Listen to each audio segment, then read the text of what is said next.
ताकि उसके सतर को अगर कोई कुत्ता खोलना चाहे हाथ बढ़ा के कह दे ना ये सिर्फ तेरी बेटी नहीं, ये मदीने वाले की भी बेटी है, मुस्तफा की बेटी है, इसकी इज्जत को हाथ ना लगाना, इसकी इज्जत हमारी इज्जत है। खुदा की कसम खा के कहता हूं अगर तेरी बेटी MBBS बन जाएगी, सर्जन बन जाएगी, मैं नहीं जानता दुनिया क्या कहेगी, लेकिन इतना जानता हूं बेशुमार बेटियों की इज्जतें महफूज होती नजर आए। सुभान अल्लाह, बहुत बढ़िए और आगे बढ़िए। बहुत अलग नजरिया रखता हूं मैं, पढ़ो, मैं मुखालिफ नहीं था, पढ़िए। हमारे पास क्या नहीं है कमेटी वालों, अल्लाह आपको सलामत रखे, सिर्फ जलसा न करना, सिर्फ उर्स न करना, अल्लाह तौफीक दे तो पूरा साल हुजूर की उम्मत की खिदमत भी करनी है। जी जी बेशक करेंगे इंशाअल्लाह, सारे वादा करो इंशाअल्लाह। हाँ ये वादा करो उम्मत की भी खिदमत करनी है। और अरबाब मिंबर की बस दुआएं चाहिए। हमारे पास नारे भी बहुत हैं, ठीक है, उर्स भी हमारे काफी भारी होते हैं, लंगर भी काफी बड़े होते हैं, और ये होने भी चाहिए। ये सुन्नियों की पहचान है।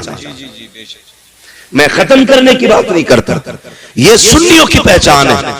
लेकिन मजा तब है आज मौलवी साहब के नाम का उर्स सजा के बैठे। जी जी बेशक, अल्लाह करे कल मौलवी साहब की तरफ से किसी गरीब बेटी का घर भी तुम बसाने के लिए खड़े हो जाओ। जी जी बेशक, जिस तरह पूरी कमेटी ने इकट्ठे होकर के खून पसीने की कमाई से उर्स सजाया है, अल्लाह करे किसी गरीब की बेटी के हाथ मेहंदी से इसी मेहनत से सज जाए।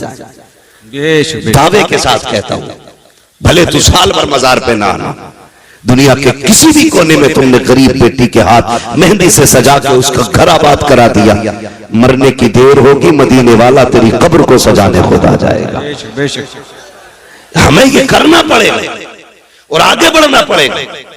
मेरे दोस्तों कितने पीछे रह गए, खुद सोचो, खुद सोचो।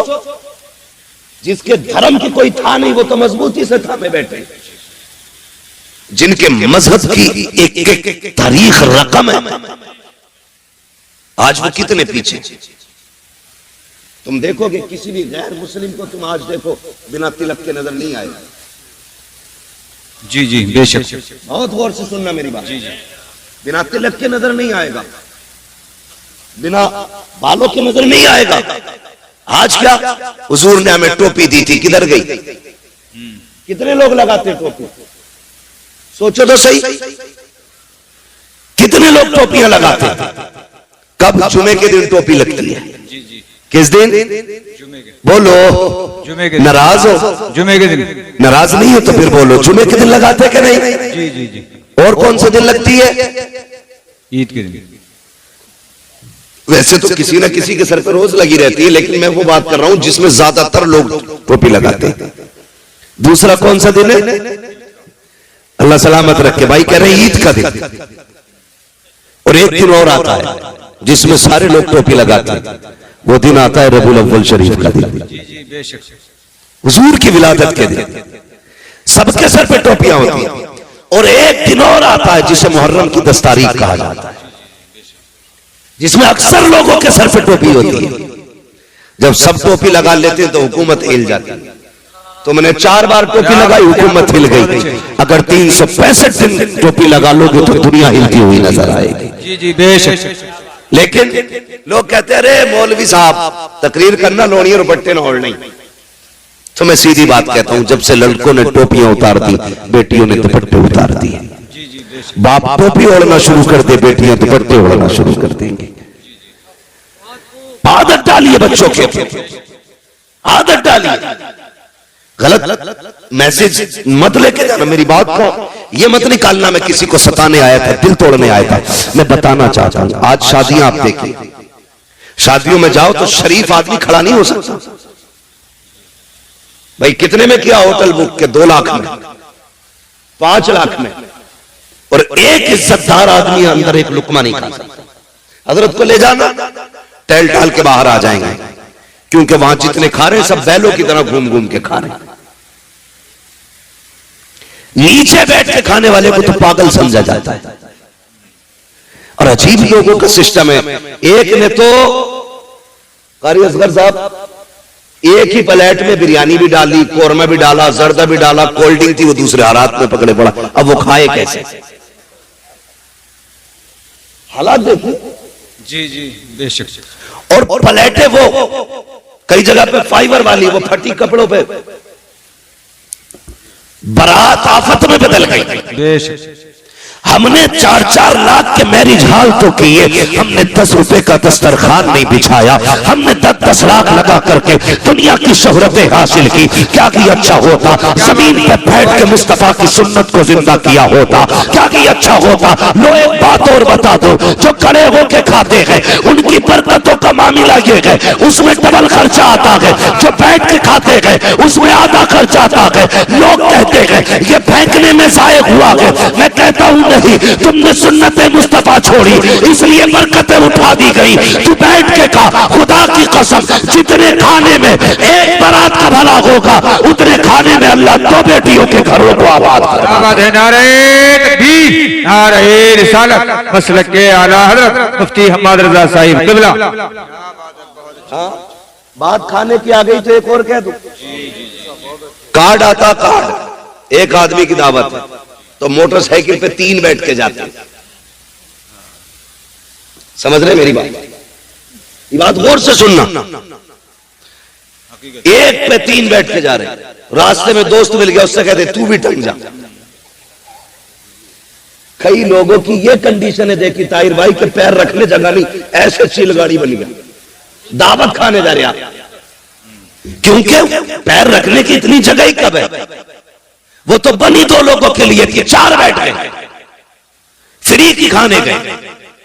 पहले एक बात याद रखिए, मेरी बेटी हो या आपकी बेटी हो, हर बंदा खाना अपने मेहमान के हिसाब से बनाता है।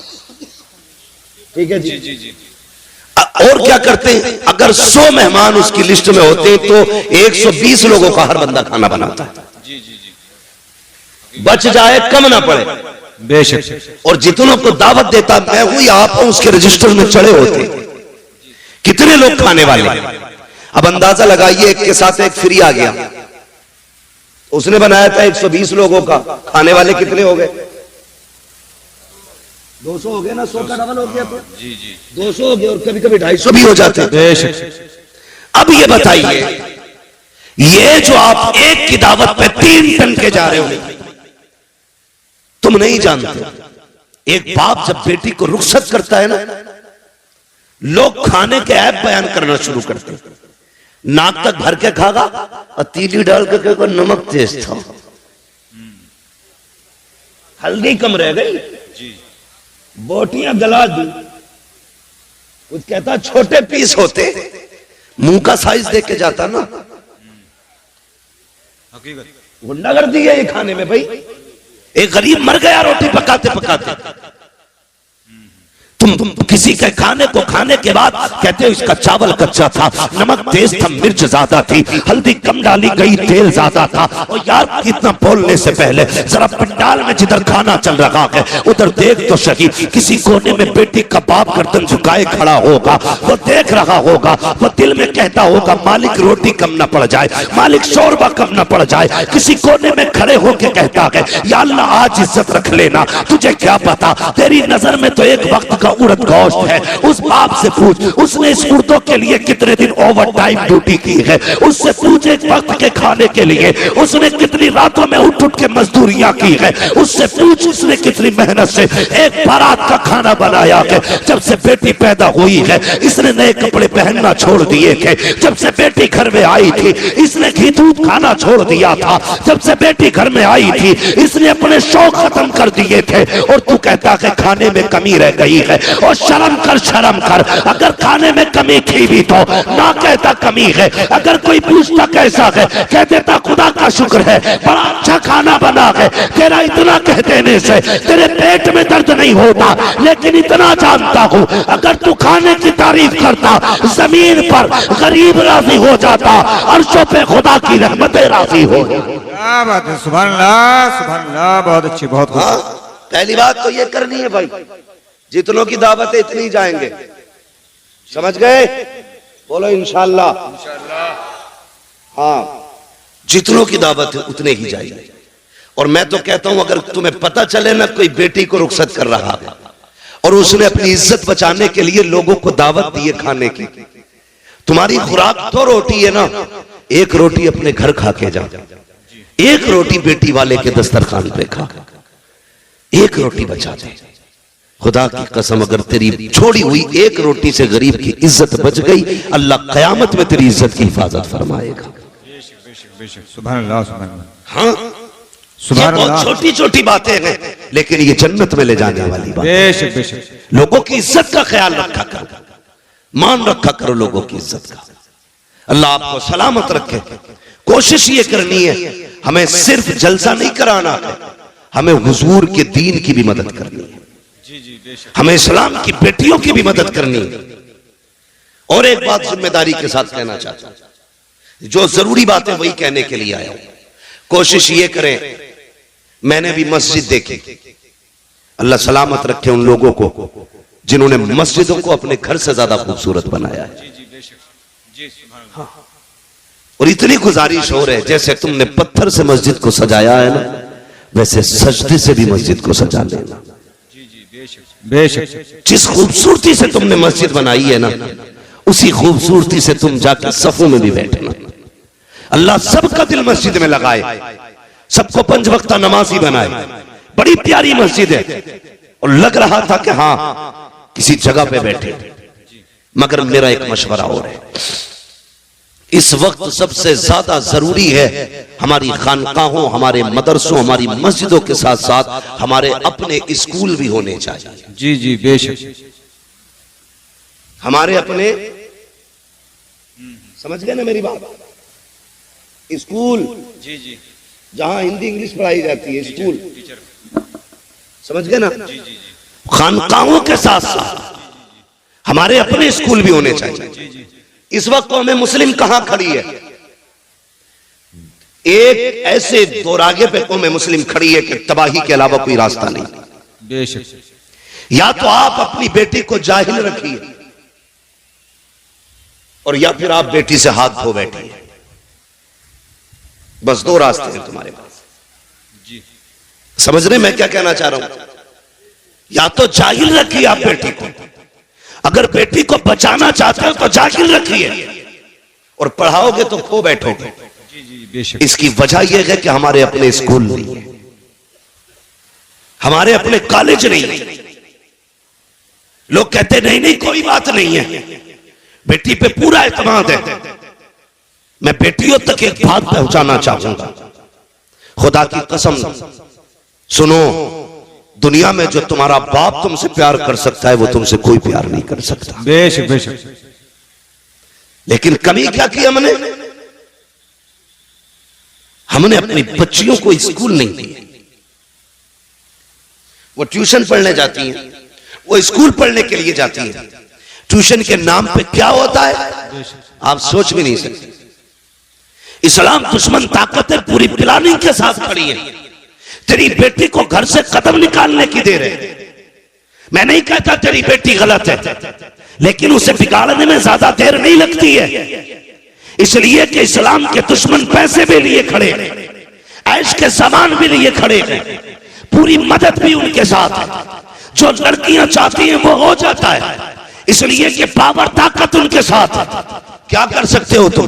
कुछ नहीं कर सकते। तुम्हें बताऊं दिल रोया जब मैंने एक वीडियो के अंदर देखा, हमारी बेटियां ट्यूशन पढ़ने गई तो वहां के पढ़ाने वाले उनके साथ बदतमीजियां कर रहे हैं। उनको 2 लड़कों के बीच में बिठाया जाता है, 2 लड़कों के बीच में एक लड़की बैठी होती है। हम ये सोचते हैं बेटी पढ़ने गई है, अरे मती मारी गई है हमारी, हम किस जगह पे चलने लगे हैं? आंखें बंद करके बैठे हो। कल जब बेटी चली जाती है, सोनू मोनू के साथ सोती है, फिर सर पीट के रह जाते हो, कैसे पलट के आएगी?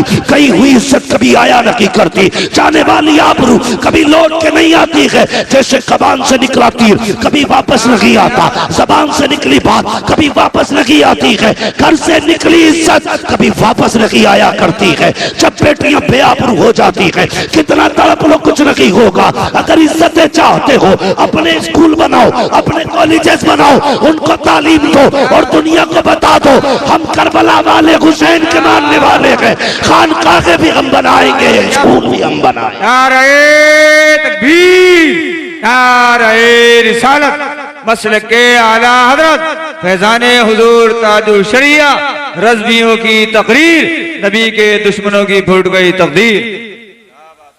समझ रहे मेरी बात? ये भी कोशिश करो खान साहबो, तुम्हारे अपने स्कूल होने चाहिए और फख्र से कहो हमारा अपना स्कूल है। क्या इनके नकाब नहीं उतारे गए स्कूलों में? दुनिया गूंगी बनी रही, मुझसे बर्दाश्त नहीं होता। मौत एक बार आनी है, एक बार मरना है, और याद रखिएगा किसी ना किसी को तो कुर्बान होना पड़ेगा, किसी ना किसी को तो मरना पड़ेगा। मेरी बात सुने, हमारी बेटियों के नकाब उतारे गए स्कूल में एंट्री से पहले, ड्रेस के नाम पे उनके कपड़े उतार दिए गए। तुम्हारे अपने स्कूल होंगे, किसी की मां ने दूध नहीं पिलाया है, किसी की बेटी की कोई जूती उतार सके, कपड़े तो बड़ी बात। अपने स्कूल बनाओ, शौक कम करो, होटलों में नाश्ते कम करो, इस पैसे को बच्चों के मुस्तकबिल पे लगाओ। मुजफ्फरपुर के अंदर एक बच्चे को पिटवाया जाता है, ये मुस्लिम है। हमने थोड़ी देर बैठ के मोबाइल में देखा और ये कब बुरा हुआ। तुमने क्या किया कौम के लिए अगर ये बुरा हुआ तो? क्या दिया तुमने? दिल रोता है। मैं सुन्नी हूं, मुझे वहां भी कोई ना समझे जी, मगर तकलीफ होती है। खानकाहों में जाना हमारा वतीरा है, बुजुर्गों के कदमों में बैठना हमारी इज्जत है जी, बेशक। लेकिन कई बार ऐसा मैंने देखा है, खानकाहों में जितनी ऊंची गोलकें लगी हैं उसमें पैसे डालने जगह नहीं होती, उंगलियों से धकेल धकेल के पैसे भरे जाते हैं। उन पैसों को गिनने के लिए लोगों के नंबर नहीं आते हैं। और यार कभी वही पैसा उठा करके बच्चों के मुस्तकबिल पे लगाओ, स्कूल कॉलेजेस पे लगाओ। खुदा की कसम खा के कहता हूँ, खानकाह में पैसा दोगे तो शायद 10-20 का पेट भरेगा। अगर यही पैसा तुम अपने बच्चों के मुस्तकबिल पे लगा दोगे, 10-20 का नहीं बल्कि 10-20 सदियों का अल्लाह भला फरमा दे। सुभान अल्लाह, सुभान अल्लाह, बहुत अच्छी, बहुत अच्छी, बहुत खूब। निज़ामे महफूज़ जिस तरह बिगड़ा है साकी, उन्हीं को जाम मिलता है जिन्हें पीना नहीं आता। जी जी, बेशक। उन्हीं को जाम मिलता है जिन्हें पीना नहीं आता। माशाअल्लाह। मेरी बात सुने, कई गलत नहीं है, कारी बाकर साहब, कारी असगर अली साहब, ये उलमा मदरसे से जुड़े लोग जानते हैं, तनख्वाहों को कई कई महीने हो जाते हैं। इमाम की तनख्वाह कितनी रहती है मस्जिदों में? 10,000 12,000 है, इतनी तनख्वाहें रहती हैं। उसमें भी क्या होता, अगले महीने ले लियो, मारी जा रही है कि तनख्वाह तुम्हारी, हम भाग रहे हैं क्या? खुद सोचो, ये 12,000 की तनख्वाह देने में पूरी कौम ऐसी बातें करती है। पहली बात तो ये कहूं, जब वक्त हो जाया करे तनख्वाह एक दिन पहले ही दे दिया करो। जिस तरह तुम्हारे बच्चे होते हैं उसी तरह इमाम की भी बच्चे। कोई ये ना समझे इमाम साहब बुलवा रहे हैं मुझसे, पहले सुन लीजिए, कभी पता चले अगले दिन दोनों इमामों की छुट्टी कर दो। वो नहीं है। ये सारी बातें मैं अपने दिमाग से और अपनी जरूरत के पेश नजर ये बात कर रहा हूं, जिसकी मैं जरूरत महसूस करता हूं। हाँ, इमामों की तनख्वाहें बेचारों की 6-6 महीने लेट है। उनके भी बच्चे हैं, वो भी बीमार होते हैं, उनकी भी दवाइयां हैं, उनके भी शौक हैं। लोग कहते हैं दिल नहीं लग रहा नमाज में, लगेगा कहां से, तनख्वाह तूने दी नहीं। उसके घर आ गई है भतीजे की शादी, बीवी ने कहा इमाम साहब की सूट तो जरूर बनेगा। तो वो फजर में भी खड़ा है ना, दुनिया सो रही है, वो हिसाब लगा रहा कहां से लाऊंगा, तो तेरा दिल लगेगा नमाज में? खुद बताना, वो कह रहे अल्लाहु अकबर, उसके बाद कह रहे पता नहीं उस दुकान पर 1700 का मिलेगा, वहां 1800 का, वहां 2100 का, वो भी पैसे मिले भी नहीं है, किससे उधार लूंगा। ये सारा हिसाब जब फजर में लगेगा तो दिल लगेगा नमाज में? जरूरतें पूरी कर दो। जब वो खड़ा हो ना, उसका दिमाग दुकान पे न जाए, उसका दिमाग सीधा अल्लाह की बारगाह में चला जाए। बेशक बेशक। हाँ, मैंने बड़े बड़े पैसे वालों को ऐसे जेब में हाथ डाल के कहते देखा, अरे यार इमाम साहब थोड़ी देर पहले कहते, अभी तो कलवा ले गया, इसका कलवा भी जरूरत पे आता। जी जी। ये बड़ा यार एक मिजाज बना लिया लोगों ने। किसी ने किसी अरे थोड़ी लेट हो गए भाई, तुम अभी 5 मिनट पहले कह दे। क्या आदतें बन गई, आदत झूठ और मक्कारी फितरत हो गई हमारी। फितरत है, किसी का इंतकाल हो जाए और तुम ना बताओ, फिर वो पूछे यार तुम सोहर में नहीं थे, यार दफन में गया था, अरे यार मुझे क्यों नहीं बताया, मैं भी जाता। फर्ज कर लो अगर जाते टाइम बता दो चलेगा, अरे यार क्या बताऊं वो बकरा बीमार है ना, मैं भी चलता। मतलब करना एहसान ही है, जिधर से चाहो कान पकड़ लो, ये भी कोई जिंदगी है। जिसके साथ खड़े हो खुलूस के साथ खड़े हो, खुलूस के साथ, दिखावा नहीं होना चाहिए, मक्कारी नहीं होनी चाहिए। अरे इमाम साहब अब कहिए तुमने, अभी अभी कलुआ आया था, सारी दे दी, चलो फिर भी देखेंगे, ये कह के जान बचा के निकल लेते है। अभी आ जावे तावीज देने वाला, एक बकरा लाइए, पैसे ना होंगे तो बीवी के जेवर गिरवी रख के बकरा ला, बकरा। अब तो देखो तरक्की कर ली सबने, पहले मुर्गा मांगते थे, बकरा मांगते, पूरा बकरा चाहिए। ये बता खानदान की तकदीर लिखेगा क्या इससे, पूरे बकरे से? भाई हम तावीजों में और अपनी जरूरत के लिए कुछ भी कर सकते, दूसरे के हक के लिए कुछ करने तैयार नहीं। इन चीजों से निकलिए, खुलूस पैदा कीजिए दिल में। देने वाला कौन है बोलो, सारे बोले कौन देता है, और जोर से कौन देता है? जरूरतें कौन पूरी करता है? अल्लाह करता है ना। उसकी रजा के लिए तू दूसरों के काम चला, वो तेरे काम चलाना शुरू कर दे। हाँ, जब तक तुम अपनी तदबीर, हिसाब लगा रहे 100 रुपए बचा लू भाई, कल इससे कोरमा बनना, कीमा लाऊंगा 100 रुपए का, मूंछ पे हाथ मार के खाऊंगा। लाया खरीद के, पक भी गया, अल्लाह ने पेट खराब कर दिया, अब टुक टुक देख रहा, ले भी आया, पक भी गया, खा नहीं सकते। अल्लाह कहता देख ये मेरी पावर है, हम अगर चाहे तो तेरे हाथ में कभी तेरे मुंह में नहीं जाने दे सकते। जी बेशक, हाथ में भी। और कहता जो हम पे भरोसा करता है ना, हम उसे वहां से देते जहां से वो सोच भी नहीं सकता। जी बेशक बेशक, सोच भी नहीं सकता है। इसलिए मेरी गुजारिश है जहां जरूरत है वहां इन्वेस्ट करो, बेशक। लेकिन आज सबसे बड़ा तो दबंग वही है ना जो सबसे ज्यादा इमाम को डरा के रखे। और इमामों से भी हाथ जोड़ के गुजारिश है, प्रधान आ जा तो सराहना ना छोड़ा करो, तुम इमाम हो। हाँ, ये भी मामलात खराब हैं। प्रधान आ गए तो जगह छोड़ दी, कोई गरीब आ गया तो हिलने ही तैयार नहीं। अपना भी समझो एक ही सफ में खड़े हो गए महमूद व अयाज। जी बेशक, ना कोई बंदा रहा ना कोई बंदा नवाज। प्रधान भी है खड़ा हो लाइन से, कौन है तू? मैं वो हूं जो गांव का प्रधान है, मैं मुखिया हूं, मैं जमींदार हूं। होगा तू, मैं मस्जिद का इमाम हूं। तेरी रसाई कहां तक है? थाने तक। मेरी रसाई खुदा तक है। जी बेशक। तू थाने कब जाता है? जब दलाली का नंबर हो। मैं खुदा तक कब जाता हूं? दिन में 5 बार लेके जाता हूं। जी पावर देख अपनी, और तू भी डट के खड़ा हो। अगर कोई कहे इमामत करनी है मेरी सुननी है, छोड़ दे मुसल्ला, कह देना। भूखे रह सकते हैं, इज्जत के सौदे नहीं कर सकते। और कई लोग ना इस चीज को इनकिसारी कह देते हैं, ये बड़ी आजिज़ी है। ये आजिज़ी नहीं है, चापलूसी है। तेरे पास वो चीज है जिसके बदले में दुनिया की कोई दौलत नहीं लग सकती। जी बेशक। रब ने तेरे सीने में कुरान दिया है, इसकी बदल में कोई शय नहीं हो सकती है। बैठ डट के बता दुनिया को तू कौन है, बताना। हाँ, जो 4 लाइनें इंग्लिश में याद करते लोग उसके आगे खड़े होकर सल्यूट मारते। तूने तो 30 पारे कुरान के सीने में सजा रखे। जी बेशक। लेकिन हम उसकी इज्जत नहीं करते। आगे लोटा ना हुआ, ये सफना बिछी, निकालो इन्हें। 5 मिनट लेट थे फजर में, इमाम 5 मिनट लेट हो जा तो इमामत से हटा दिया जाता है। तेरा बेटा 5 महीने से मस्जिद में नहीं आया, तुझे निकाला किसी ने मस्जिद से? नमाज तो सब पे ही फर्ज है ना, यह इमाम पे ही फर्ज है भाई। बोलो, सब पे फर्ज है। ये नौजवान लोग डर रहे हैं कि मैं उसको नहीं कहूंगा। सब पे फर्ज है, सब पे फर्ज है ना नमाज, सब पे ही फर्ज है ना।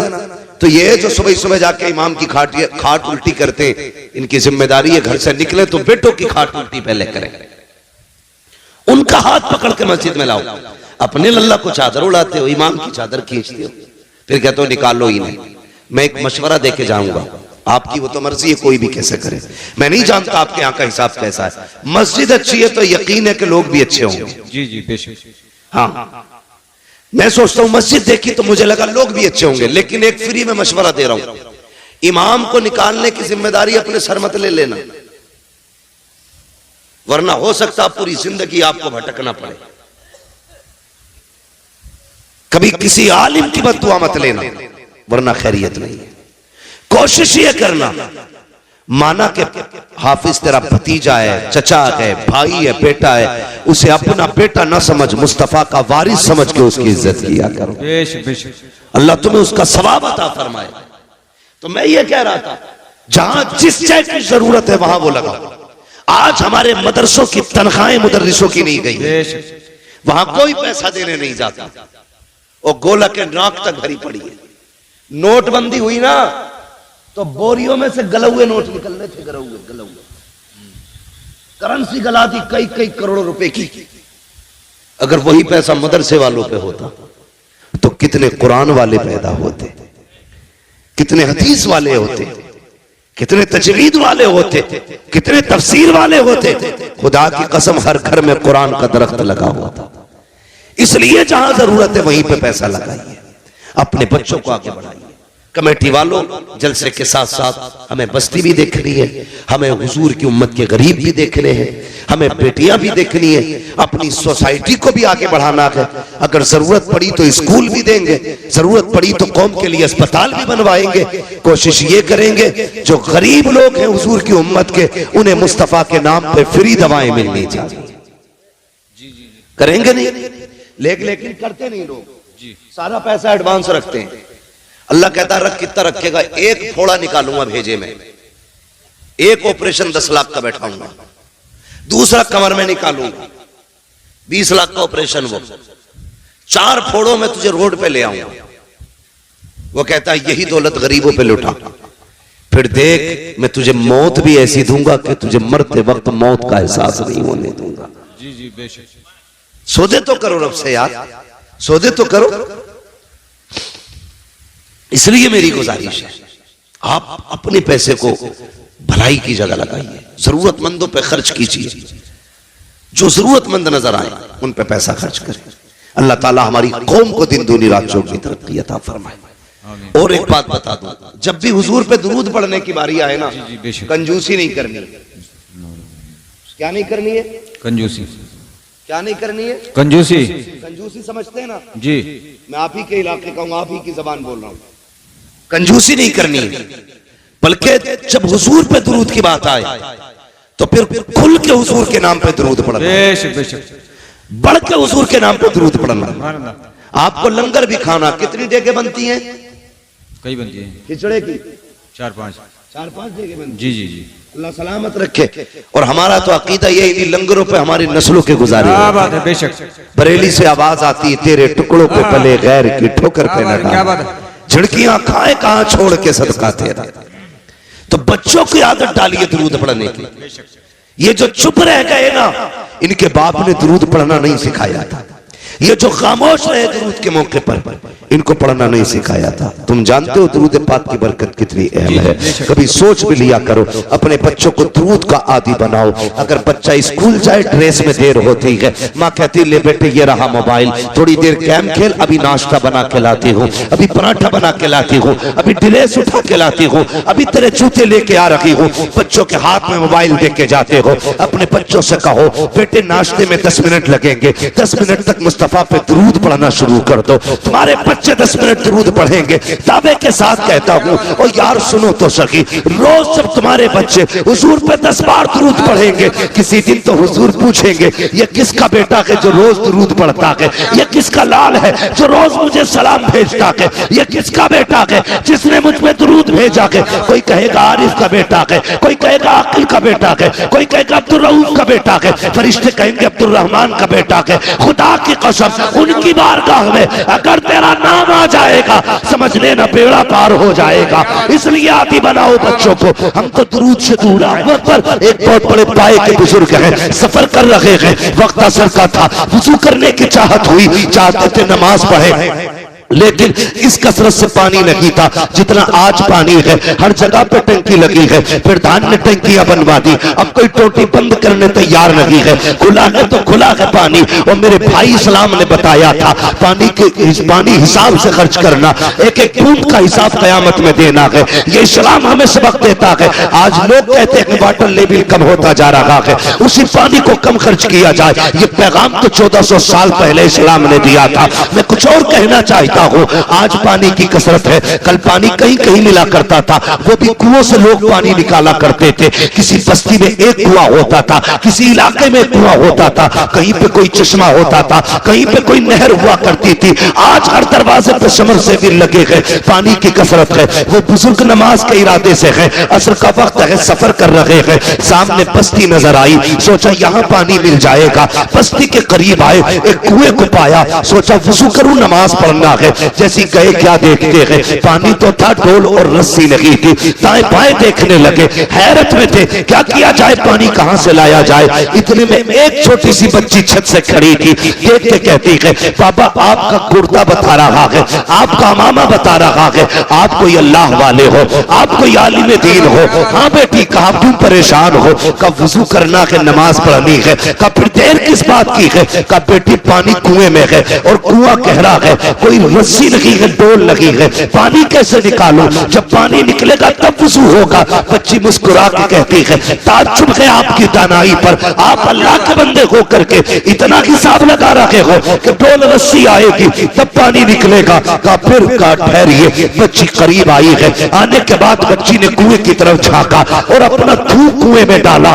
जैसी थूका है, पानी किनारे पे आके रुक जाता है। कहती बाबा अब वुजू भी कर लीजिए, नमाज पढ़ लीजिए। उन बुजुर्ग ने पानी भरा, नमाज पढ़ी है। उसके बाद कहते हैं, बेटी बता तो सही, तेरी उम्र इतनी है, तूने कोई नमाज भी नहीं पढ़ी होगी, तुझ पे भी रोजे भी फर्ज नहीं हुए होंगे, तुझ पे अर्ज भी फर्ज नहीं होगा, लेकिन ये तो बता बेटी, ये कमाल कहां से लेके आई है, तूने पानी में थूक दिया, पानी ऊपर आ जाता है। बच्ची ने कहा था बाबा जाइए, ये अंदर की बात है, राज में रहने दीजिए। कहा नहीं बेटी बता तो सही, ये कौन सा अमल किया है तूने कि तेरे थूक में इतनी पावर है, पानी किनारे पे आ गया। बच्ची ने कहा सुनो बाबा, मेरी अम्मी जब रात हो जाती है मुझे 1000 दानों की तस्बीह देती है और उस वक्त तक सोने नहीं देती जब तक 1000 मर्तबा मैं हुजूर पे दुरूद नहीं पढ़ लेती हूँ।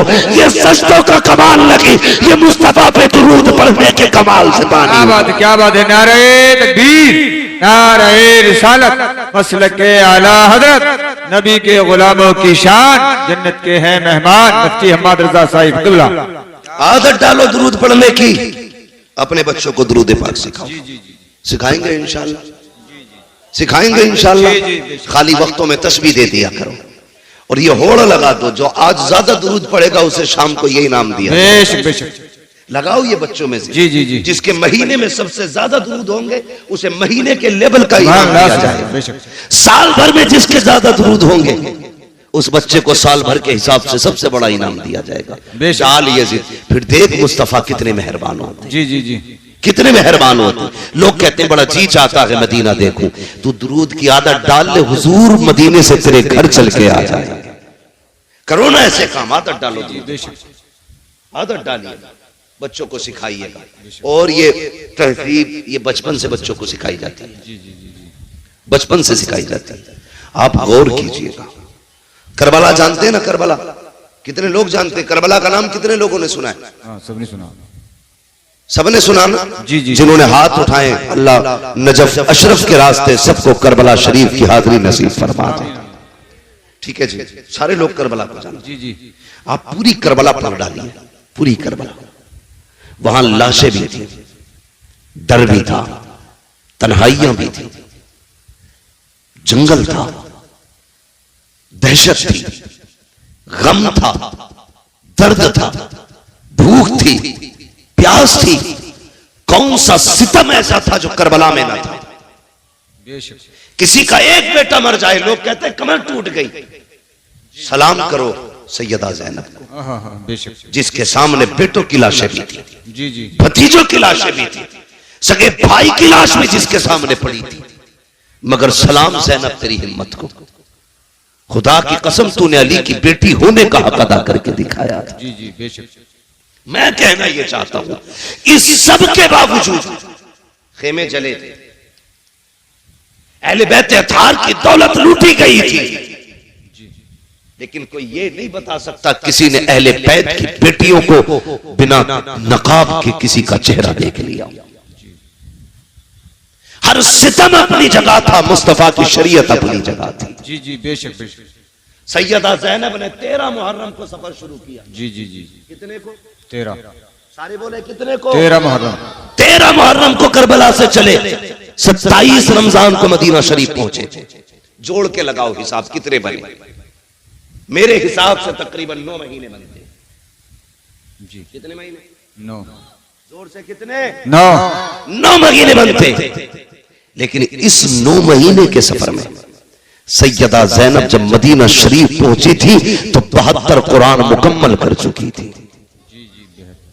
जी जी बेशक। सुभान अल्लाह सुभान अल्लाह सुभान अल्लाह। 72 कुरान 9 महीने के सफर में किसी ने सैयदा ज़ैनब का एक बाल तक नहीं देखा था, एक बाल तक। तारीख अपनी जगह है, लिखने वालों ने लिखा, लेकिन मेरा ईमान ये कहता है किसी की मां ने वो दूध नहीं पिलाया। जी जी बेशक। बेटे को जो अली की बेटी की कोई चादर छीन लेता। जी जी हाँ बेशक। नहीं छीन सकता था, इसलिए कि उनकी इज्जत की हिफाजत का वादा तो रब ने पहले कर दिया। बेशक बेशक। और चादर समझ छीनने का मतलब समझते? जी जी जी। बेटी के सर से चादर खींचना उसकी इज्जत खींचने के बराबर। अली की बेटी के सर से चादर, वो भी अली की बेटी जो यजीद के दरबार में खुतबा देने पे आए तो पित्ते पानी होने लग जाए। जी जी बेशक। और लोग पूछने पे मजबूर हो जाए क्या अली आ गए? लोग कहे अली नहीं, अली की बेटी आ गई। ये सैयदा ज़ैनब। मैं कहना यह चाहता हूं, इन्होंने वो शरीयत का कानून पे अमल करके दिखाया कि दुनिया हैरत में है। आज कोई मिसाल नहीं मिलती है। ये उन्हीं की तरकी खैरात है जो बेटियों के सरों पे दुपट्टे सलामत हैं। ये सैयदा ज़ैनब का सदका है जो आज बेटियां पर्दों में नजर आ रही हैं। ये अली की बेटी का करम है जो तेरी मेरी बेटी के सर पे चादर रखी हुई है। ये अली की बेटी का एहसान है जो तेरी मेरी बेटी की इज्जत महफूज है।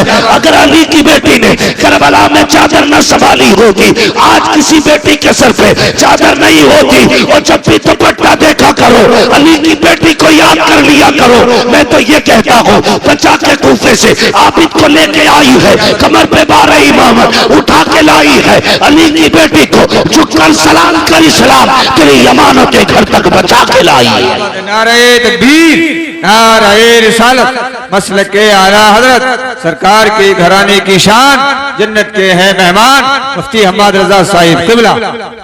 आखिरी बात, आखिरी बात, 10 मुहर्रम शरीफ आती है बेशक। 10 मुहर्रम शरीफ के दिन कुछ लाइल्म लोग, ना समझ लोग, उनकी अपनी बेटियां उसको त्योहार के तौर पर यूं मनाती है कि सरों पे दुपट्टे नहीं होते। बुरा ना मानो, ये हमारे ही घर की बात है। अगर मैं नहीं कहूंगा तो आपसे कौन कहेगा? बेशक। मैं सिर्फ आपकी वाहवाह के लिए मैं मुंह बंद करके यहां से चला जाऊंगा, आप तो फिर वहीं रह जाएंगे ना जहां थे। मैं बताना चाहता हूं, 10 मुहर्रम को अली की बेटियों ने पर्दा करके दिखाया है। बेशक। हमारी बेटियों ने दुपट्टे उतार दिए।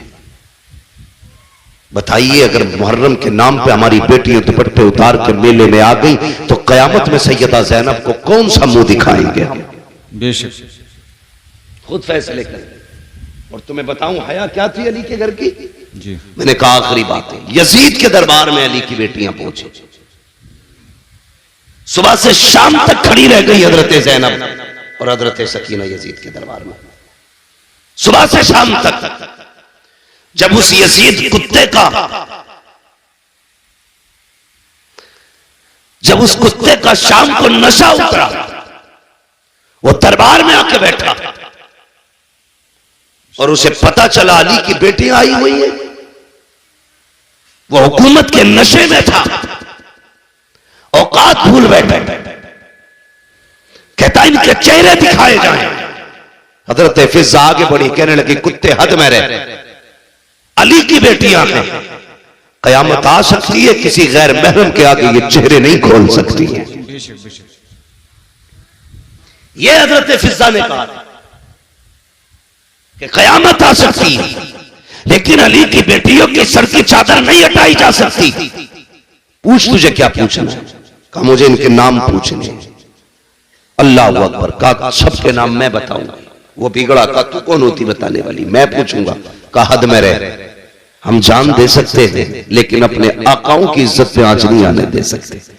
उसने फिर इशारा किया उस 7 साल की सकीना की तरफ जिसका बचपन आता। कहा ये बच्ची कौन है? कहा ये हुसैन की सकीना है, ये वो है जो हुसैन के सीने पर सर रख के सोती थी। उसने कहा मुझे पूछना है, ये नाम बताए। 3 मरतबा उसने कहा, जवाब नहीं मिला ना। तो कहा ये बोलती क्यों नहीं? इमाम ज़ैनुल आबिदीन ने कहा कुत्ते, इसके गले में जो फंदा पड़ा है ना, ये इतना टाइट है कि इसकी आवाज नहीं निकल रही है। ढीला कर फंदा। उसके कहने से यजीदी फौजी आगे बढ़ा, उसने गले का फंदा खोलने के लिए हाथ बढ़ाया। हजरत सकीना दौड़ के सैयदा ज़ैनब के कदमों से लिपट गई। वो उधर गया तो वहां से हटके इमाम ज़ैनुल आबिदीन के कदमों में यजीद ने कहा था इस बच्ची को क्या हो गया है, ये गले की रस्सी क्यों खोलने नहीं देती? तब हजरत ज़ैनुल आबिदीन का तेवर बदला, लहजे में अली की जुर्रत आई है। वो जोश था, पूरा दरबार कांप गया। चीख के कहा था कुत्ते, ये सकीना 7 साल की जरूर है लेकिन अली की बेटी है, ये मर तो सकती है लेकिन गैर महरम का हाथ इसके गले को लग जाए, ये दोबारा नहीं कर सकती। बात है, सुभान अल्लाह। बेशक बेशक। अली की बेटी ऐसा पर्दा करे और तेरी बेटी 10 मुहर्रम को तमाशा करे, ये हुसैनियत है, ये यजीदियत है। अगर ऐसा तुम्हारी बेटियों ने किया तो कयामत के दिन कोई बचाने वाला नसीब नहीं होगा। अपनी बेटियों से कहना जैसी मुहर्रम का चांद नजर आ जाए, हर दरवाजे पे सबील का इंतजाम होना चाहिए, हर घर से लंगर बटना चाहिए, हर घर से कुरान की आवाज आनी चाहिए। जी जी बेशक। हर नमाज के बाद तिलावत करो, इतना कुरान पढ़ो कि जमाने को पता चल जाए कि जिस हुसैन ने नेज़े पे पढ़ के कुरान सुनाया था, उनके चाहने वाले आज जमीन को कुरान की खुशबू से मुअत्तर कर चुके हैं। बेशक बेशक। करेंगे इंशाअल्लाह, इंशाअल्लाह पढ़ेंगे कुरान। जी। मेले में बच्चियों को भेजोगे ना? बोलो, सब नहीं बोल रहे, कदाल में काला है। बच्चियों को भेजोगे मेलों में, उनको पर्दा सिखाइए, उन्हें बताइए कि कनीज़े फातिमा हो तुम। हया तुम्हारी सबसे बड़ी दौलत है। जी बेशक। हया तुम्हारी सबसे बड़ी दौलत है। अल्लाह ताला हम सबको करबला वालों की खैरात से मालामाल फरमाए। आमीन। मैं चाहता हूँ जब तेरी बेटी का ऑपरेशन हो वहां पे कलमा पढ़ने वाला खड़ा होना चाहिए, 3 की बेटी खड़ी होनी चाहिए, ताकि उसके सतर को अगर कोई कुत्ता खोलना चाहे हाथ बढ़ा के कह दे ना, ये सिर्फ तेरी बेटी नहीं, ये मदीने वाले की भी बेटी है, मुस्तफा की बेटी है, इसकी इज्जत को हाथ ना लगाना, इसकी इज्जत हमारी इज्जत है। खुदा की कसम खा के कहता हूँ अगर तेरी बेटी MBBS बन जाएगी, सर्जन बन जाएगी, मैं नहीं जानता दुनिया क्या कहेगी, लेकिन इतना जानता हूँ बेशुमार बेटियों की इज्जतें महफूज होती नजर आए। क्या बात है, सुभान अल्लाह सुभान अल्लाह। बहुत बढ़िए और आगे बढ़िए। बहुत अलग नजरिया रखता हूं मैं, पढ़ो, मैं मुखालिफ नहीं तालीम। पढ़िए। हमारे पास क्या नहीं है कमेटी वालों, अल्लाह आपको सलामत रखे, सिर्फ जलसा न करना, सिर्फ उर्स न करना, अल्लाह तौफीक दे तो पूरा साल हुजूर की उम्मत की खिदमत भी करनी है। जी जी बेशक। करेंगे इंशाअल्लाह। इंशाअल्लाह। सारे वादा करो इंशाअल्लाह। इंशाअल्लाह। हाँ ये वादा करो उम्मत की भी खिदमत करनी है। और अरबाबे मिंबर की बस दुआएं चाहिए। हमारे पास नारे भी बहुत हैं, ठीक है, उर्स भी हमारे काफी भारी होते हैं, लंगर भी काफी बड़े होते हैं, और ये होने भी चाहिए। ये सुन्नियों की पहचान है। मैं खत्म करने की बात नहीं करता, ये सुन्नियों की पहचान है। लेकिन मजा तब है आज मौलवी साहब के नाम का उर्स सजा के बैठे। जी जी बेशक। अल्लाह करे कल मौलवी साहब की तरफ से किसी गरीब बेटी का घर भी तुम बसाने के लिए खड़े हो जाओ। जी जी बेशक। जिस तरह पूरी कमेटी ने इकट्ठे होकर के खून पसीने की कमाई से उर्स सजाया है, अल्लाह करे किसी गरीब की बेटी के हाथ मेहंदी से इसी मेहनत से सज जाए। दावे के साथ कहता हूं, भले तू साल भर मजार पे ना आना, दुनिया के किसी भी कोने में तुमने गरीब बेटी के हाथ मेहंदी से सजा के उसका घर आबाद करा दिया, मरने की देर होगी मदीने वाला तेरी कब्र को सजाने खुद आ जाएगा। हमें ये करना पड़ेगा और आगे बढ़ना पड़ेगा। मेरे दोस्तों, कितने पीछे रह गए, खुद सोचो, खुद सोचो। जिसके धर्म की कोई था नहीं वो तो मजबूती से थामे बैठे, जिनके मजहब की एक एक तारीख रकम है, आज वो कितने पीछे। तुम देखोगे किसी भी गैर मुस्लिम को, तुम आज देखो बिना तिलक के नजर नहीं आएगा। जी जी बेशक, बहुत गौर से सुनना मेरी बात। जी जी, बिना तिलक के नजर नहीं आएगा, बिना बालों के नजर नहीं आएगा। आज क्या हुजूर ने हमें टोपी दी थी, किधर गई? कितने लोग लगाते टोपी? सोचो तो सही, कितने लोग टोपियां लगाते? कब? जुमे के दिन टोपी लगती है। किस दिन? बोलो, नाराज हो? जुमे के दिन। नाराज नहीं हो तो फिर बोलो, जुमे के दिन लगाते कि नहीं? जी जी जी। और कौन से दिन लगती है? ईद के दिन। वैसे तो किसी ना किसी के सर पर रोज लगी रहती है, लेकिन मैं वो बात कर रहा हूं जिसमें ज्यादातर लोग टोपी लगाते हैं। दूसरा कौन सा दिन है? अल्लाह सलामत रखे भाई, कह रहे हैं ईद का दिन। और एक दिन और आता है जिसमें सारे लोग टोपी लगाते हैं, वो दिन आता है रबीउल अव्वल शरीफ का दिन, हुजूर की विलादत के दिन। सबके सर पे टोपियां होती हैं। और एक दिन और आता है जिसे मुहर्रम की 10 तारीख कहा जाता है, जिसमें अक्सर लोगों के सर पे टोपी होती है। जब सब टोपी लगा लेते हैं तो हुकूमत हिल जाती है। तो मैंने 4 बार टोपी लगाई, हुकूमत हिल गई। अगर 365 दिन टोपी लगा लोगे तो दुनिया हिलती हुई नजर आएगी। जी जी बेशक। लेकिन लोग कहते हैं, अरे मौलवी साहब तकरीर करना, लोनी और दुपट्टे न ओढ़ने। तो मैं सीधी बात कहता हूं, जब से लड़कों ने टोपियां उतार दी, बेटियों ने दुपट्टे उतार दिए। बाप टोपी ओढ़ना शुरू कर दे, बेटियां दुपट्टे ओढ़ना शुरू कर देंगे। आदत डालिए बच्चों के, आदत डालिए। गलत मैसेज मत लेके जाना, मेरी बात का ये मत निकालना मैं किसी को सताने आया था, दिल तोड़ने आया था। मैं बताना चाहता हूं, आज शादियां आप देखिए, शादियों में जाओ तो शरीफ आदमी खड़ा नहीं हो सकता। भाई कितने में किया होटल बुक के? 2 लाख में, 5 लाख में। और एक इज्जतदार आदमी अंदर एक लुकमा नहीं खा सकता। हजरत को ले जाना, टहल टाल के बाहर आ जाएंगे, क्योंकि वहां जितने खा रहे हैं सब बैलों की तरह घूम घूम के खा रहे हैं। नीचे बैठ के खाने वाले को तो पागल समझा जाता है। और अजीब लोगों का सिस्टम है। एक ने तो कारी असगर साहब एक ही प्लेट में बिरयानी भी डाली, कोरमा भी डाला, जर्दा भी डाला, कोल्ड ड्रिंक थी, वो दूसरे हालात में पकड़े पड़ा। अब वो खाए कैसे? हालात देखो। जी जी बेशक। और प्लेटें वो कई जगह पे फाइबर वाली, वो फटी कपड़ों पे। बारात आफत में बदल गई। बेशक।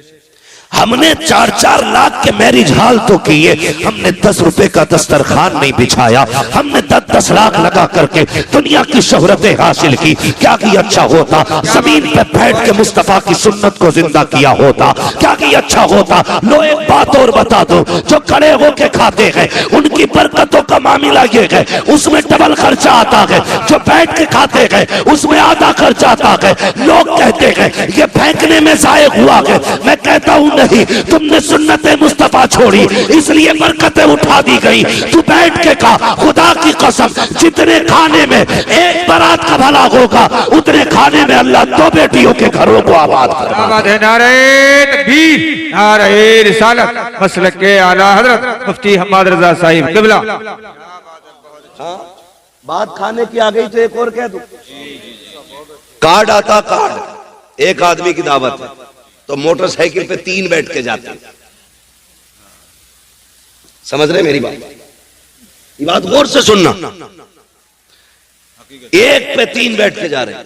रास्ते में दोस्त मिल गया, उससे कहते तू भी टंग जा। कई लोगों की ये कंडीशन है देखी ताहिर भाई के पैर रखने जगह नहीं, ऐसे चिलगाड़ी बन गया। दावत खाने जा रहे आप, क्योंकि पैर रखने की इतनी जगह ही कब है? वो तो बनी 2 लोगों के लिए थी, 4 बैठ गए, फ्री की खाने गए। पहले एक बात याद रखिए, मेरी बेटी हो या आपकी बेटी हो, हर बंदा खाना अपने मेहमान के हिसाब से बनाता है, ठीक है जी? जी जी। और क्या करते हैं, अगर 100 मेहमान उसकी लिस्ट में होते हैं तो 120 लोगों का हर बंदा खाना बनाता है, बच जाए कम ना पड़े, बेशक। और जितनों को दावत देता मैं हूं या आप हूं, उसके रजिस्टर में चढ़े होते कितने लोग खाने वाले। अब अंदाजा लगाइए, एक के साथ एक फ्री आ गया, उसने बनाया था 120 लोगों का, खाने वाले कितने हो गए? 200 हो गए ना, 100 का डबल हो गया तो जी जी 200 हो गए, और कभी कभी 250 भी हो जाते हैं। अब ये बताइए, ये जो आप एक की दावत पे 3 टन के जा रहे हो, तुम नहीं जानते, एक बाप जब बेटी को रुखसत करता है ना, लोग खाने के ऐप बयान करना शुरू करते हैं। नाक तक भर के खागा और तीली डाल के कहेगा नमक तेज था, हल्दी कम रह गई, बोटियां गला दी, कुछ कहता छोटे पीस होते, मुंह का साइज देख के जाता ना, गुंडागर्दी है ये खाने में भाई। एक गरीब मर गया रोटी पकाते पकाते,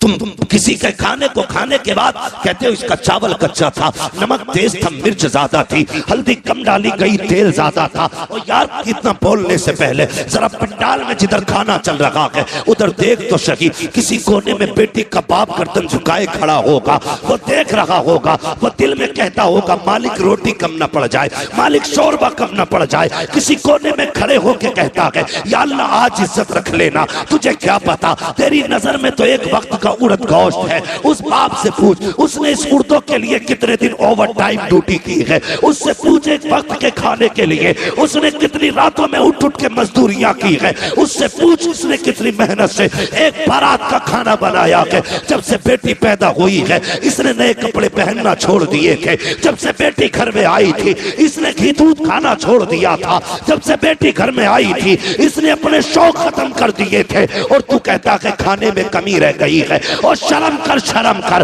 अगर खाने में कमी थी भी तो ना कहता कमी है। अगर कोई पूछता कैसा है कह देता खुदा का शुक्र है बड़ा अच्छा खाना बना है। तेरा इतना कह देने से तेरे पेट में दर्द नहीं होता, लेकिन इतना जानता हूं अगर तू खाने की तारीफ करता जमीन पर गरीब राजी हो जाता, अर्शों पे खुदा की रहमतें राजी हो। क्या बात है, सुभान अल्लाह सुभान अल्लाह, बहुत अच्छी बहुत। हाँ, पहली बात तो ये करनी है भाई, जितनों की दावत है इतनी जाएंगे, समझ गए? बोलो इंशाल्लाह। हाँ, जितनों की दावत है उतने ही जाएंगे।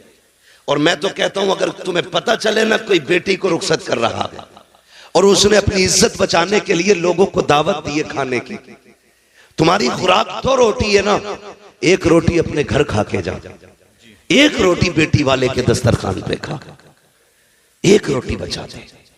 खुदा की कसम अगर तेरी छोड़ी हुई एक रोटी से गरीब की इज्जत बच गई, अल्लाह कयामत में तेरी इज्जत की हिफाजत फरमाएगा।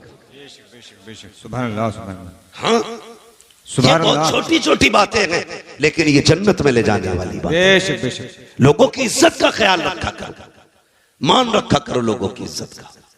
अल्लाह आपको सलामत रखे। कोशिश ये करनी है, हमें सिर्फ जलसा नहीं कराना है, हमें हुजूर के दीन की भी मदद करनी है, हमें इस्लाम की बेटियों की भी मदद करनी है। और एक बात जिम्मेदारी के साथ कहना चाहता हूं, जो जरूरी बातें वही कहने के लिए आया हूं। कोशिश ये करें, मैंने भी मस्जिद देखी, अल्लाह सलामत रखे उन लोगों को जिन्होंने मस्जिदों को अपने घर से ज्यादा खूबसूरत बनाया है। हाँ। और इतनी गुजारिश हो रही है, जैसे तुमने पत्थर से मस्जिद को सजाया है ना, वैसे सजदे से भी मस्जिद को सजा लेना। बेशक। जिस खूबसूरती से तुमने मस्जिद बनाई है ना, उसी खूबसूरती से तुम जाकर सफों में भी बैठना। अल्लाह सबका दिल मस्जिद में लगाए, सबको 5 वक्ता नमाजी बनाए। बड़ी प्यारी मस्जिद है और लग रहा था कि हाँ किसी जगह पे बैठे। मगर मेरा एक मशवरा और है, इस वक्त सबसे ज्यादा जरूरी है हमारी खानकाहों, हमारे मदरसों, हमारी मस्जिदों के साथ साथ हमारे अपने स्कूल भी होने चाहिए। जी जी बेशक। हमारे अपने, समझ गए ना मेरी बात? स्कूल, जी जी, जहां हिंदी इंग्लिश पढ़ाई जाती है, स्कूल, समझ गए ना? खानकाहों के साथ साथ हमारे अपने स्कूल भी होने चाहिए। इस वक्त तो हमें मुस्लिम कहां खड़ी है? एक ऐसे दोरागे पे कौम मुस्लिम खड़ी है कि तबाही के अलावा कोई रास्ता नहीं। बेशक। या तो आप अपनी बेटी को जाहिल रखिए और या फिर आप बेटी से हाथ धो बैठिए।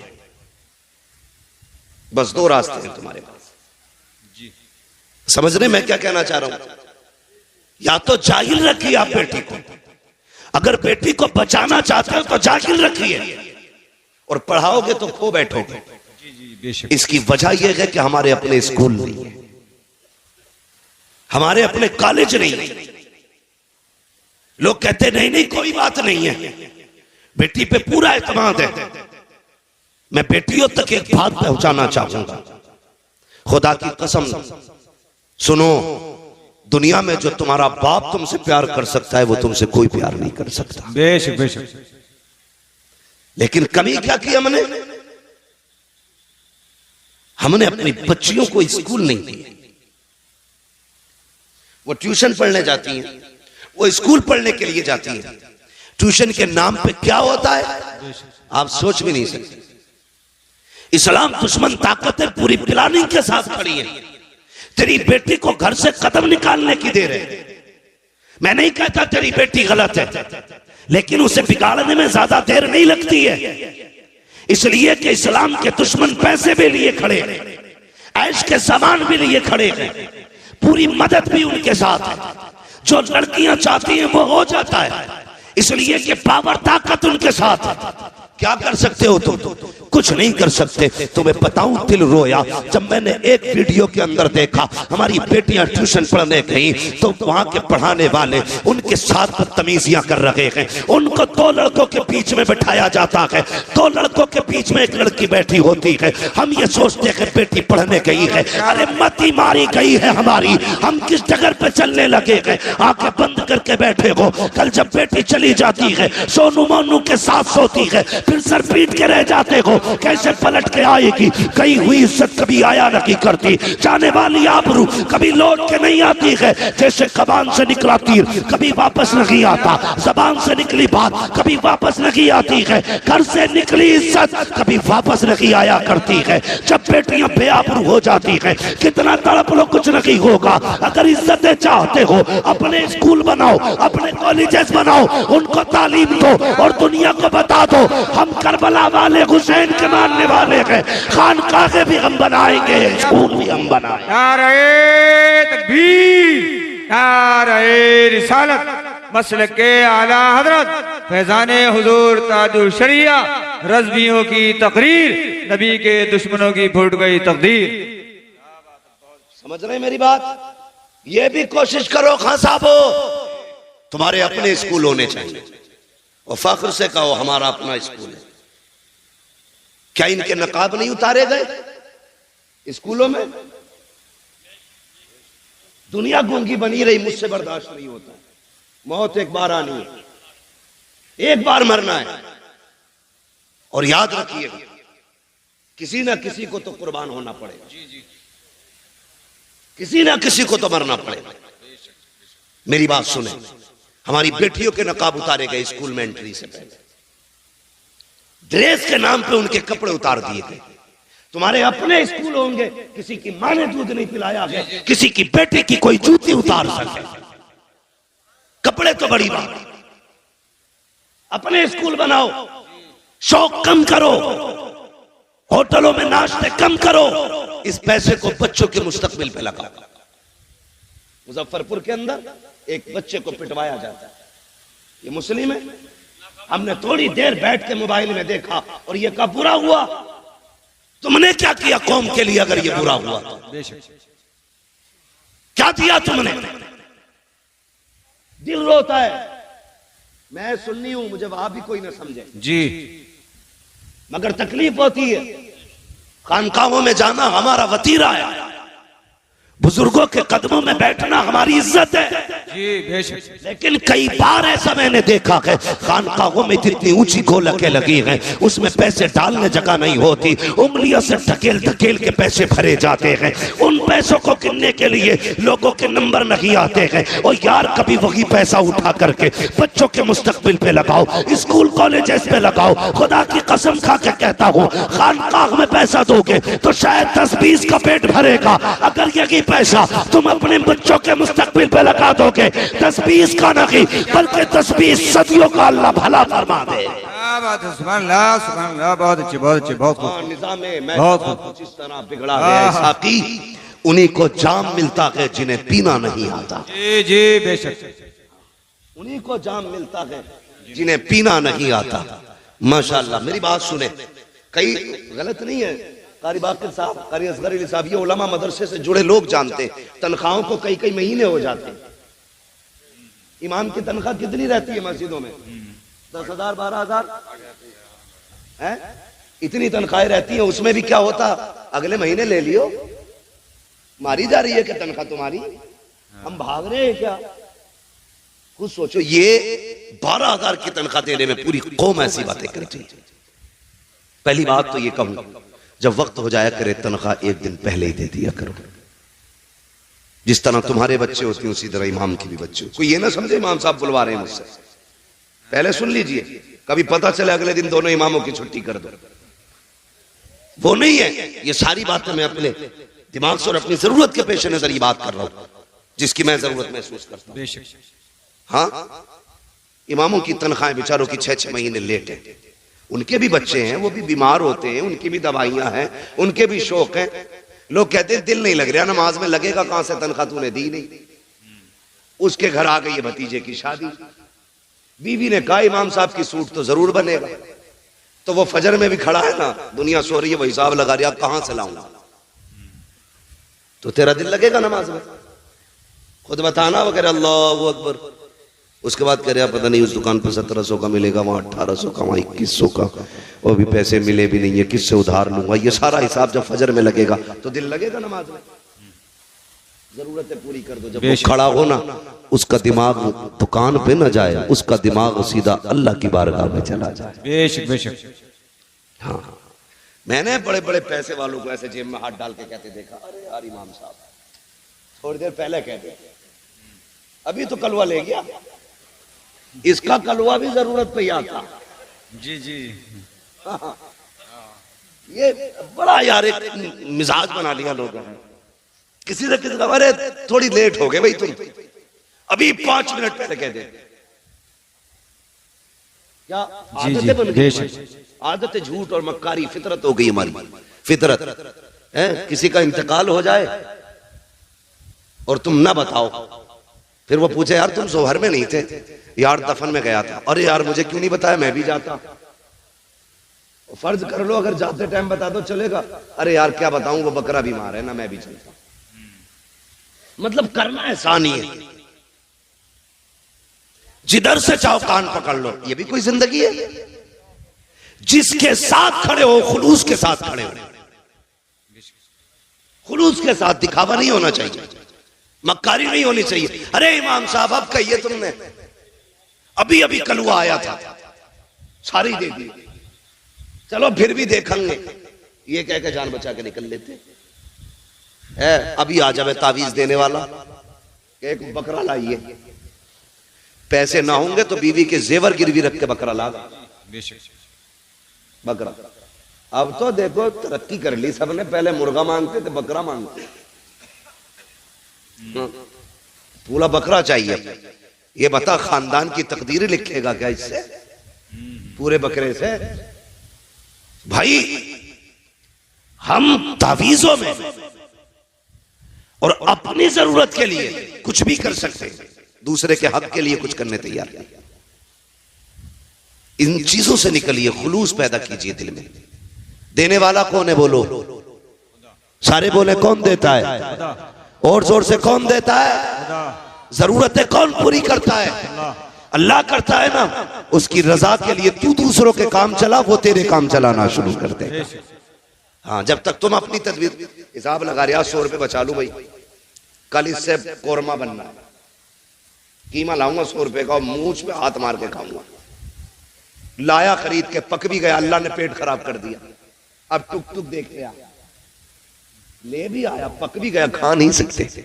अल्लाह कहता देख ये मेरी पावर है, हम अगर चाहे तो तेरे हाथ में कभी तेरे मुंह में नहीं जाने दे सकते। जी बेशक, हाथ में भी। और कहता जो हम पे भरोसा करता है ना, हम उसे वहां से देते जहां से वो सोच भी नहीं सकता। जी बेशक बेशक, सोच भी नहीं सकता है। इसलिए मेरी गुजारिश है जहां जरूरत है वहां इन्वेस्ट करो। बेशक। लेकिन आज सबसे बड़ा तो दबंग वही है ना जो सबसे ज्यादा इमाम को डरा के रखे। और इमामों से भी हाथ जोड़ के गुजारिश है, प्रधान आ जा तो सराहना ना छोड़ा करो, तुम इमाम हो। हाँ, ये भी मामलात खराब हैं। प्रधान आ गए तो जगह छोड़ दी, कोई गरीब आ गया तो हिलने ही तैयार नहीं। अपना भी समझो एक ही सफ में खड़े हो गए महमूद अयाज। जी बेशक। ना कोई बंदा रहा ना कोई बंदा नवाज। प्रधान भी है खड़ा हो लाइन से, कौन है तू? मैं वो हूं जो गांव का प्रधान है, मैं मुखिया हूं, मैं जमींदार हूं। होगा तू, मैं मस्जिद का इमाम हूं। तेरी रसाई कहां तक है? थाने तक। मेरी रसाई खुदा तक है। जी बेशक। तू थाने कब जाता है? जब दलाली का नंबर हो। मैं खुदा तक कब जाता हूं? दिन में 5 बार लेके जाता हूं। जी पावर देख अपनी, और तू भी डट के खड़ा हो। अगर कोई कहे इमामत करनी है मेरी सुननी है, छोड़ दे मुसल्ला, कह देना। भूखे रह सकते हैं, इज्जत के सौदे नहीं कर सकते। और कई लोग ना इस चीज को इनकिसारी कह देते हैं, ये बड़ी आजिज़ी है। ये आजिज़ी नहीं है, चापलूसी है। तेरे पास वो चीज है जिसके बदले में दुनिया की कोई दौलत नहीं लग सकती। जी बेशक। रब ने तेरे सीने में कुरान दिया है, इसकी बदल में कोई शय नहीं हो सकती है। बैठ डट के बता दुनिया को तू कौन है, बताना। हाँ, जो 4 लाइनें इंग्लिश में याद कर दे, लोग उसके आगे खड़े होकर सल्यूट मारते। तूने तो 30 पारे कुरान के सीने में सजा रखे। जी बेशक। लेकिन हम उसकी इज्जत नहीं करते। आगे लोटा ना हुआ, ये सफना बिछी, निकालो इन्हें। 5 मिनट लेट थे फजर में, इमाम 5 मिनट लेट हो जा तो इमामत से हटा दिया जाता है। तेरा बेटा 5 महीने से मस्जिद में नहीं आया, तुझे निकाला किसी ने मस्जिद से? नमाज तो सब पे ही फर्ज है ना, यह इमाम पे ही फर्ज है भाई। बोलो, सब पे फर्ज है। ये नौजवान लोग डर रहे हैं कि मैं उसको नहीं कहूंगा। सब पे फर्ज है। सब पे फर्ज है ना नमाज, सब पे ही फर्ज है ना। तो ये जो सुबह सुबह जाके इमाम की खाट उल्टी करते हैं, इनकी जिम्मेदारी है घर से निकले तो बेटों की खाट उल्टी पहले करें, उनका हाथ पकड़ के मस्जिद में लाओ। अपने लल्ला को चादर उड़ाते हो, इमाम की चादर खींचते हो, फिर कहते हो निकालो ही नहीं। मैं एक मशवरा देके जाऊंगा, आपकी वो तो मर्जी है, कोई भी कैसे करे। मैं नहीं जानता आपके यहाँ का हिसाब कैसा है। मस्जिद अच्छी है तो यकीन है कि लोग भी अच्छे होंगे। जी बेशक। हाँ, मैं सोचता हूं मस्जिद देखी तो मुझे लगा लोग भी अच्छे होंगे। लेकिन एक फ्री में मशवरा दे रहा हूं, इमाम को निकालने की जिम्मेदारी अपने सर मत ले लेना, वरना हो सकता पूरी जिंदगी आपको भटकना पड़े। कभी किसी आलिम की बद्दुआ मत लेना, वरना खैरियत नहीं है। कोशिश ये करना, माना कि हाफिज तेरा भतीजा है, चचा है, भाई है, बेटा है, उसे अपना बेटा ना समझ, मुस्तफा का वारिस समझ के उसकी इज्जत किया करो। अल्लाह तुम्हें उसका सवाब अता फरमाए। तो मैं ये कह रहा था, जहां जिस चीज की जरूरत है वहां वो लगाओ।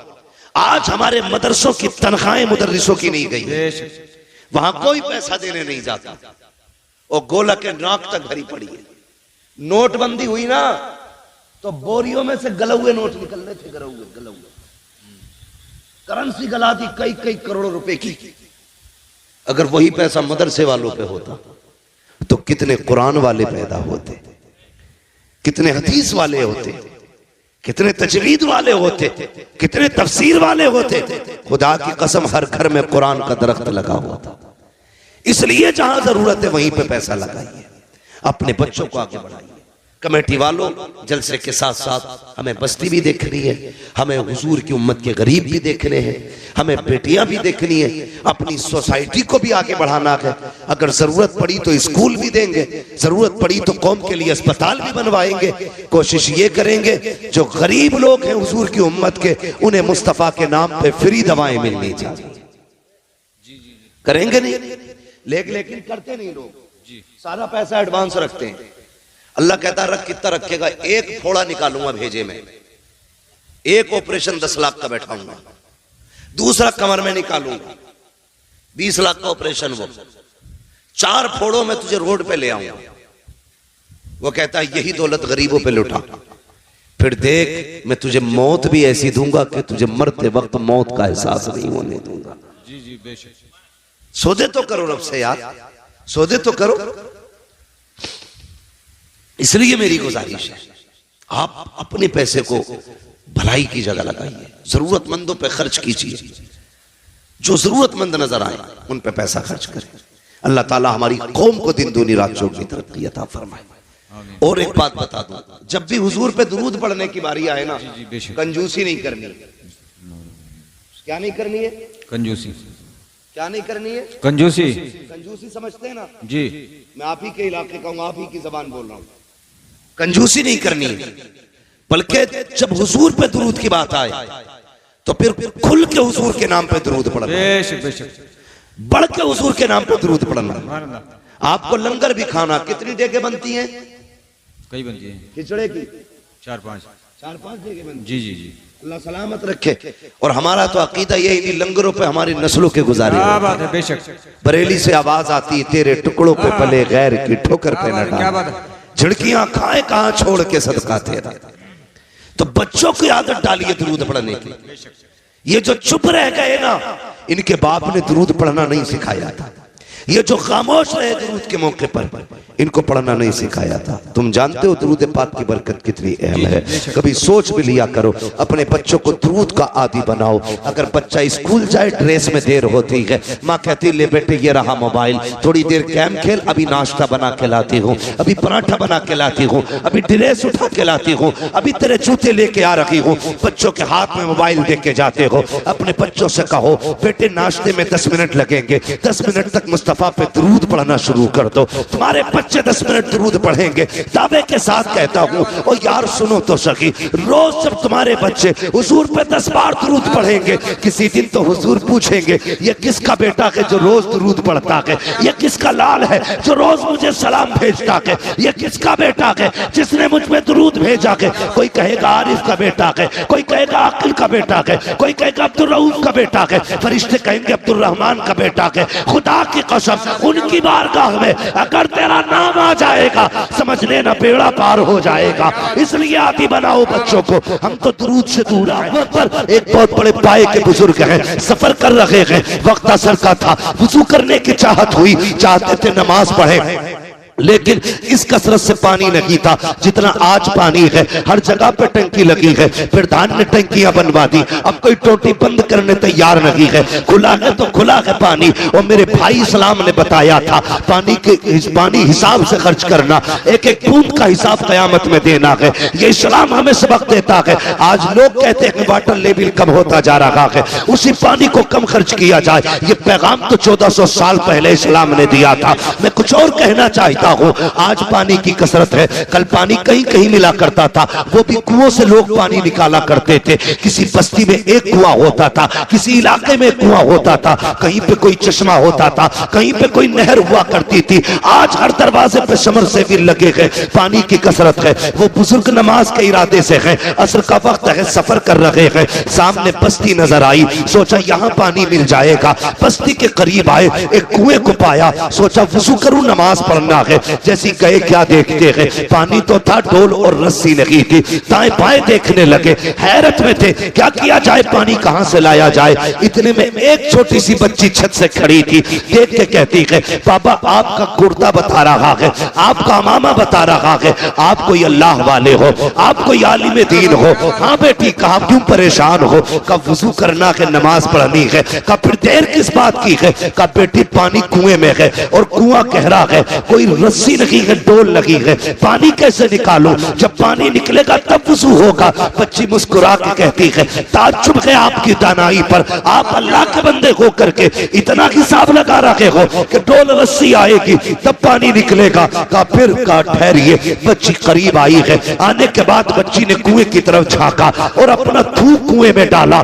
जैसी थूका है पानी किनारे पे आके रुक जाता है। कहती बाबा अब वुजू भी कर लीजिए, नमाज पढ़ लीजिए। उन बुजुर्ग ने पानी भरा, नमाज पढ़ी है। उसके बाद कहते हैं बेटी बता तो सही, तेरी उम्र इतनी है, तूने कोई नमाज भी नहीं पढ़ी होगी, तुझ पे भी रोजे भी फर्ज नहीं हुए होंगे, तुझ पे हर्ज भी फर्ज नहीं होगा, लेकिन ये तो बता बेटी ये कमाल कहां से लेके आई है? तूने पानी में थूक दिया, पानी ऊपर आ जाता है। बच्ची ने कहा था बाबा जाइए, ये अंदर की बात है, राज में रहने दीजिए। कहा नहीं बेटी बता तो सही, ये कौन सा अमल किया है तूने कि तेरे थूक में इतनी पावर है, पानी किनारे पे आ गया? बच्ची ने कहा सुनो बाबा, मेरी अम्मी जब रात हो जाती है मुझे 1000 दानों की तस्बीह देती है और उस वक्त तक सोने नहीं देती जब तक 1000 मर्तबा मैं हुजूर पे दुरूद नहीं पढ़ लेती हूँ।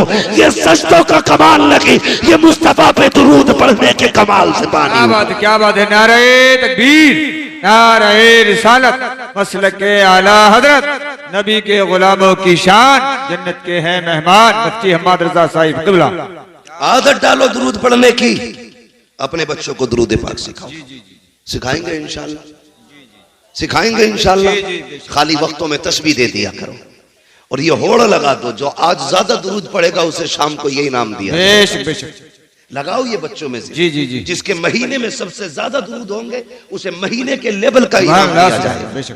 साल भर में जिसके ज्यादा दुरूद होंगे उस बच्चे को साल भर के हिसाब से सबसे बड़ा इनाम दिया जाएगा। डाल यजीद, फिर देख मुस्तफा कितने मेहरबान होते। जी जी जी, कितने मेहरबान होते। लोग कहते हैं बड़ा जी चाहता है मदीना देखूं, तू दुरूद की आदत डाल ले, हुजूर मदीने से तेरे घर चल के आ जाए।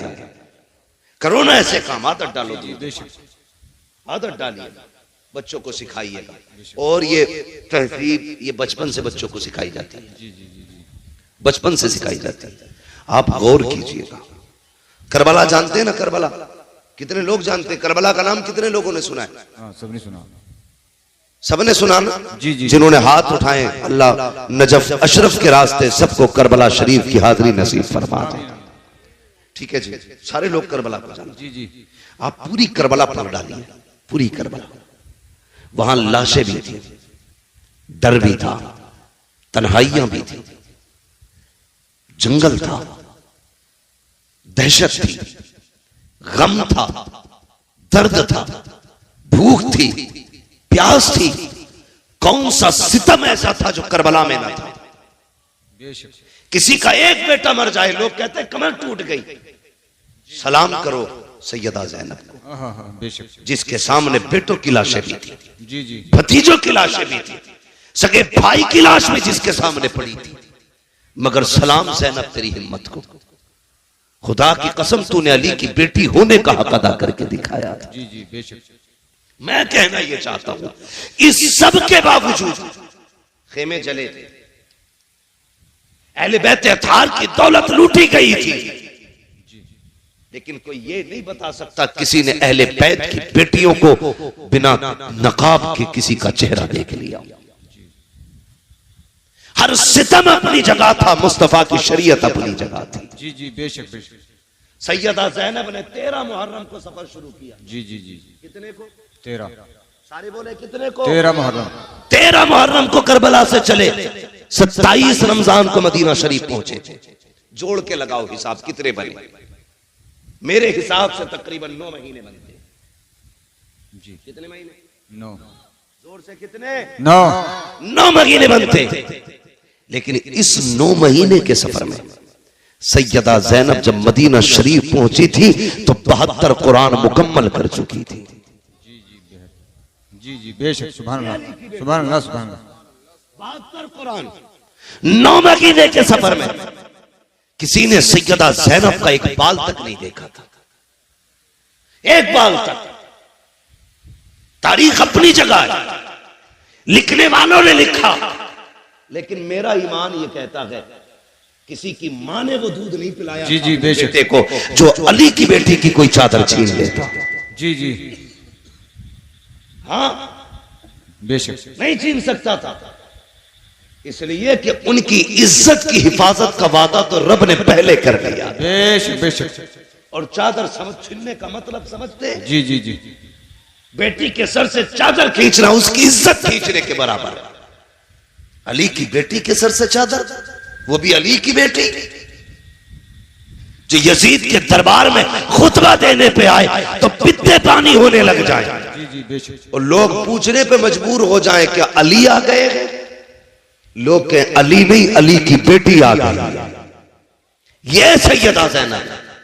मैं कहना यह चाहता हूं, इन्होंने वो शरीयत का कानून पे अमल करके दिखाया कि दुनिया हैरत में है। आज कोई मिसाल नहीं मिलती है। ये उन्हीं के तरकी खैरात है जो बेटियों के सरों पे दुपट्टे सलामत हैं। ये सैयदा ज़ैनब का सदका है जो आज बेटियां पर्दों में नजर आ रही हैं। ये अली की बेटी का करम है जो तेरी मेरी बेटी की सर पे चादर रखी हुई है। ये अली की बेटी का एहसान है जो तेरी मेरी बेटी की इज्जत महफूज है। अगर अली की बेटी ने करबला में चादर न संभाली होती, आज किसी बेटी के सर पे चादर नहीं होती। और जब भी दुपट्टा देखा करो, अली की बेटी को याद कर लिया करो। मैं तो ये कहता हूँ, बचा के कूफे से आबिद को लेके आई है, कमर पे 12 इमामत उठा के लाई है। अली की बेटी को झुककर सलाम कर इस्लाम तेरी अमानत के घर तक बचा के लाई है। नारे तकबीर, नारे रिसालत, मसलके आला हजरत सरकार के घराने की शान, जन्नत के हैं मेहमान मुफ्ती हम्माद रजा साहिब किबला। आखिरी बात, आखिरी बात, 10 मुहर्रम शरीफ आती है बेशक। 10 मुहर्रम शरीफ के दिन कुछ लाइल्म लोग, ना समझ लोग, उनकी अपनी बेटियां उसको त्योहार के तौर पर यूं मनाती हैं कि सरों पे दुपट्टे नहीं होते। बुरा ना मानो, ये हमारे ही घर की बात है। अगर मैं नहीं कहूंगा तो आपसे कौन कहेगा? बेशक। मैं सिर्फ आपकी वाह के लिए मैं मुंह बंद करके यहां से चला जाऊंगा। आप तो फिर वहीं रह जाएंगे ना जहां थे। मैं बताना चाहता हूं, 10 मुहर्रम को अली की बेटियों ने पर्दा करके दिखाया है।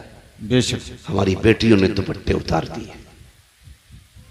बताइए, अगर मुहर्रम के नाम पे हमारी बेटियां दुपट्टे उतार के मेले में आ गई तो कयामत में सैयदा ज़ैनब को कौन सा मुंह दिखाएंगे हम? बेशक। खुद फैसले करें। और तुम्हें बताऊं हया क्या थी अली के घर की? जी। मैंने कहा आखिरी बात है, यजीद के दरबार में अली की बेटियां पहुंची, सुबह से शाम तक खड़ी रह गई हजरत ज़ैनब और हजरत सकीना यजीद के दरबार में, सुबह से शाम तक। जब उस यजीद कुत्ते का, जब उस कुत्ते का शाम को नशा उतरा, वो दरबार में आके बैठा और उसे पता चला अली की बेटी आई हुई है। वो हुकूमत के नशे में था, औकात भूल बैठा। कहता इनके चेहरे दिखाए जाएं। हजरत फिजा आगे बढ़ी, कहने लगी कुत्ते हद में रहे, अली की बेटियां हैं, कयामत आ सकती है, किसी गैर महरम के आगे ये चेहरे नहीं खोल सकती है। ये हजरत फिजा ने कहा कि कयामत आ सकती है, लेकिन अली की बेटियों की सर की चादर नहीं हटाई जा सकती। पूछ, तुझे क्या पूछना? कहा मुझे इनके नाम पूछने। अल्लाह अकबर। कहा सबके नाम मैं बताऊंगा। वो बिगड़ा, कहा तू कौन होती बताने वाली? मैं पूछूंगा।